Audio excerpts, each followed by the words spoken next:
I've had after all these years. She was not, she had a reputation as a bit of a difficult boss. Mrs. Romani decided that she would come out on the bookmobile with me so she could observe the way I was doing my work. And so the first day, I get on the bookmobile, and there's Mrs. Romani breathing over my shoulder, and this little boy comes up, very self-importantly, and he said, "I am looking for a book called Mush the Male Mute." And I said, just as I was taught, I said, saying it back to them, "You're looking for a book called Mush the Male Mute?" And he said, yes, great book, Mush the Male Mute. And Mrs. Romani, I could hear her sort of breathing, over my shoulder, and getting more and more impatient as I'm trying to figure out this book, Mush the Male Mute.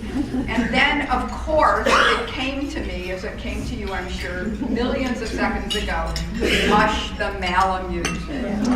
But I didn't think of it until then. But on the bookmobile in Detroit, one of the things that we did at that time was go out to very underserved areas of Detroit and housing projects, places that were far, far away from any public libraries at all.